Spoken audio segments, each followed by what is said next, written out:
साफ है कि आप विधायक हो, सांसद हो, आपको घूसखोरी की छूट नहीं है। अच्छा विक्रांत, ये अनुच्छेद 105 का हवाला दिया गया है, 105 क्या कहता है?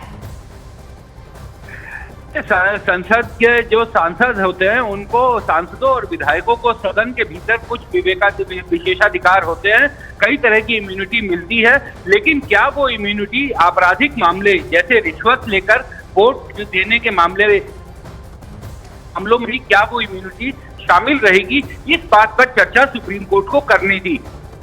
कोर्ट में जो 2 दिनों तक बहस चली थी, उस बहस के दौरान सुप्रीम कोर्ट ने इसी बात पर चर्चा की कि क्या संविधान के अनुच्छेद 194 और इसमें जो इम्यूनिटी मिली हुई है, क्या वो इम्यूनिटी रिश्वत लेने के मामले में भी वो मिलेगी। तो सुप्रीम कोर्ट ने सुनवाई के दौरान ये पाया कि इस तरीके की इम्यूनिटी जो लीगल इम्यूनिटी है वो नहीं दी जा सकती रिश्वत के मामले में। और अगर कोई सांसद या विधायक रिश्वत लेकर सदन में, लोकसभा में या फिर विधानसभा में कोई भाषण देता है, किसी से पैसा लेकर या फिर अपना वोट बेचता है, अगर वो पैसा लेकर वोट बेचता है तो उसको वो इम्यूनिटी नहीं दी जा सकती। और इसी कारण सुप्रीम कोर्ट ने अब 1998 के फैसले को पलट दिया है। एक बड़ा फैसला था 1998 का, 25 साल लगे इस फैसले को बदलने में, लेकिन एक स्वागत योग्य कदम। और इस मामले में जब पिछले साल सितंबर माह में सुप्रीम कोर्ट सुनवाई के लिए तैयार हुआ था, तभी सुप्रीम कोर्ट के रुख से ये साफ लगने लगा था कि इस मामले में सुप्रीम कोर्ट फैसले को पलट सकता है। एक बड़ी बेंच बनाई गई थी, क्योंकि जो 1998 का फैसला था वो 5 जजों की बेंच का फैसला था, अब 7 जजों की बेंच बनाई गई। और उस बेंच ने ये 2 दिनों तक इस मामले में देश के सबसे बड़े वकील, भारत सरकार के सबसे बड़े वकील अटॉर्नी जनरल को सुना, सॉलिसिटर जनरल को सुना, बाकी वरिष्ठ अधिवक्ताओं को सुना। और उसके बाद अब सुप्रीम कोर्ट की 7 जजों की बेंच का ये फैसला आया है कि 105(2) और 194(2) के तहत जो कानूनी छूट है वो रिश्वतखोरी के मामले में नहीं दी जा सकती। और अगर कोई रिश्वत लेकर अपना भाषण देता है सदन के भीतर या फिर अपना वोट देता है, एक तरह से वोट बेचना हुआ, तो अगर कोई अपना वोट बेचता है पैसा लेकर तो उसको ये इम्यूनिटी नहीं दी जा सकती। जेएमएम रिश्वत कांड के नाम से ये मामला मशहूर हुआ था, जिसमें ये साफ हो गया था कि झारखंड मुक्ति मोर्चा के सांसदों ने पैसा लेकर अपना वोट दिया है, लेकिन बावजूद इनको जो कानूनी संरक्षण मिल गया था, जो सांसद होने के नाते वो लीगल इम्यूनिटी नहीं मिलनी चाहिए थी। अब सुप्रीम कोर्ट ने ये साफ किया है कि अगर कोई सांसद या कोई विधायक अपना वोट देकर सदन में अपना कृत्य करता है, अगर पैसा लेकर वोट या भाषण देता है तो उसे ये लीगल इम्यूनिटी नहीं मिलेगी। तो निश्चित तौर पर बहुत बड़ा फैसला, ऐतिहासिक फैसला, राजनीति में शुचिता की जो बात की जाती है उस दिशा में जाने वाला ये फैसला है। और सुप्रीम कोर्ट ने खुद कहा था कि चूंकि ये मामला राजनीति में नैतिकता से जुड़ा हुआ है, लिहाजा वो इस मामले को सुनेंगे। और आज सुप्रीम कोर्ट ने ये फैसला सुनाया है। बिल्कुल, राजनीति में नैतिकता के आधार पर, और जिस तरीके से कोई भी अगर सांसद हो, विधायक हो, भ्रष्टाचार करता है या घूसखोरी करता है, कहीं ना कहीं सार्वजनिक जीवन में भी ईमानदारी को खत्म कर देता है यतेंद्र। और ऐसे में हमने हाल ही में देखे कई ऐसे मामले सामने भी आए हैं। इसके बाद किस तरीके का असर ऐसे मामलों पर?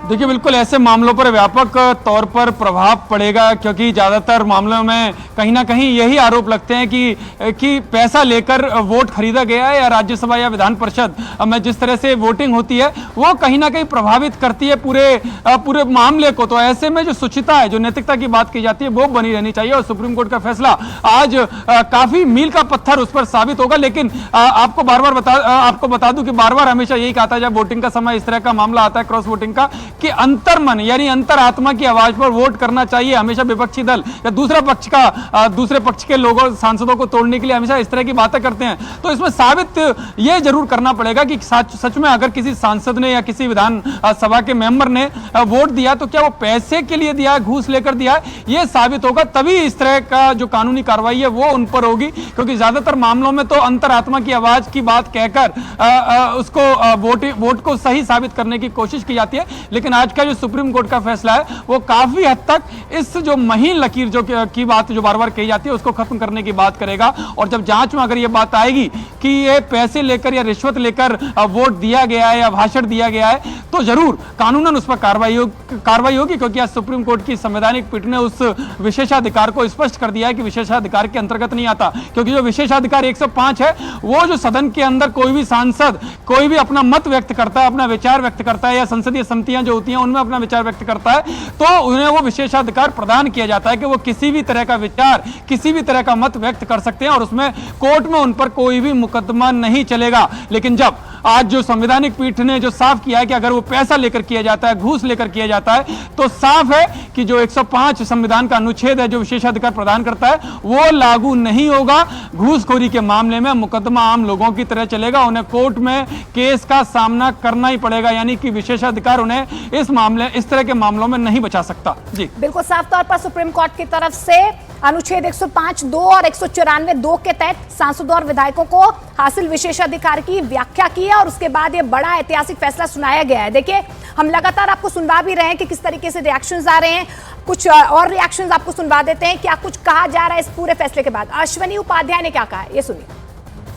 सवाल पूछता है या पैसा लेके वोट करता है राज्यसभा के चुनाव में तो उसको कोई इम्यूनिटी प्राप्त नहीं होगी, कोई उसको अलग से प्रोटोकॉल नहीं मिलेगा, उसके खिलाफ भ्रष्टाचार का मुकदमा चलेगा।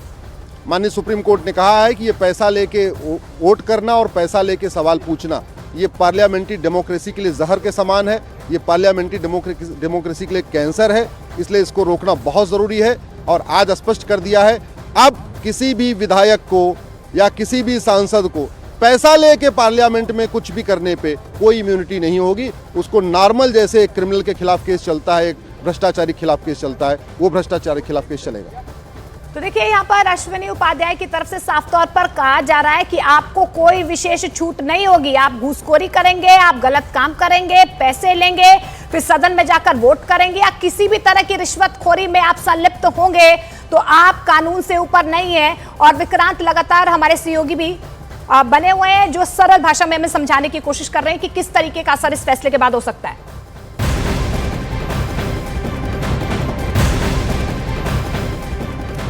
और इस बीच बड़ी खबर आपको बता दें, पश्चिम बंगाल की राजनीति में मचे घमासान के बीच कोलकाता हाईकोर्ट के जस्टिस अभिजीत गंगोपाध्याय ने इस्तीफे का ऐलान कर दिया है। यह बहुत बड़ी खबर आपको बता दें, अभिजीत गंगोपाध्याय 5 मार्च को इस्तीफा देकर राजनीति में कदम रखेंगे, ये जानकारी निकल कर आ रही है। अपने इस्तीफे का ऐलान करते हुए उन्होंने कहा है कि अगर राजनीति में मौका मिलेगा तो वे राजनीतिक क्षेत्र में जा सकते हैं।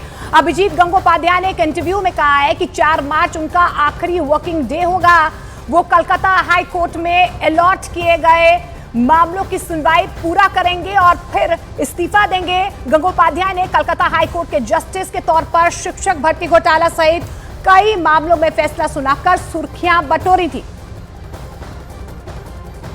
सवाल पूछता है या पैसा लेके वोट करता है राज्यसभा के चुनाव में तो उसको कोई इम्यूनिटी प्राप्त नहीं होगी, कोई उसको अलग से प्रोटोकॉल नहीं। From the post of Justice of Calcutta High Court on Tuesday, the 5th March 2024, and on that day I'll send my resignation letter at the very first hour to the President of India and copy to the Chief Justice of India and Chief Justice of Calcutta High Court. Abhijit Gangopadhyay के राजनीति में आने के संकेत के बाद बंगाल की राजनीति गर्मा गई है। टीएमसी नेता बाबुल सुप्रीम ने कहा है कि वो 2026 में मुख्यमंत्री बनना चाहते हैं। ওনার স্বরূপটা কিন্তু আজ প্রকাশ হয়ে গেল। ওনার মূল লক্ষ্য এটাই হবে যে 26 এ মুখ্যমন্ত্রী হবেন, বিজেপির মুখ হবেন। ওনার স্বরূপটা কিন্তু আজ প্রকাশ হয়ে গেল। ওনার মূল লক্ষ্য এটাই হবে যে 26 এ মুখ্যমন্ত্রী হবেন, বিজেপির মুখ হবেন। इधर बीजेपी नेता शुभेंदु अधिकारी ने अभिजीत गंगोपाध्याय के फैसले का स्वागत किया है और कहा है कि वो अगर बंगाल को बचाने के लिए राजनीति में आना चाहते हैं तो उनका स्वागत है। অভিজিৎ বাবু পদত্যাগ গৃহীত হবে কিনা, অভিজিৎ বাবু পদত্যাগ করলে রাজনীতির মঞ্চে যাবেন না সামাজিক সংগঠনে থাকবেন না বই লেখার কাজ করবেন বা অরাজনৈতিক গণ আন্দোলন গড়ে তুলবেন বাংলাকে বাঁচানোর জন্য, সেটা তার সিদ্ধান্ত। তিনি যখন বলবেন যে আমি রাজনৈতিক প্ল্যাটফর্মে থেকে লড়াই করতে চাই, তো রাজনীতির কথা বললে আমি তখনই রিয়াকশন দেব। আমরা খুব বেছে বেছে নেব, পচা আলু নেব না। যাদের বিরুদ্ধে গুরুতর কোনো অভিযোগ আছে এরকম কোনো নেতৃত্বকে আমরা নিতে চাই না। একাধিক নেতার নাম রয়েছে, অনেকেই আসতে চাইছে। তৃণমূলের অবস্থা ভালো না।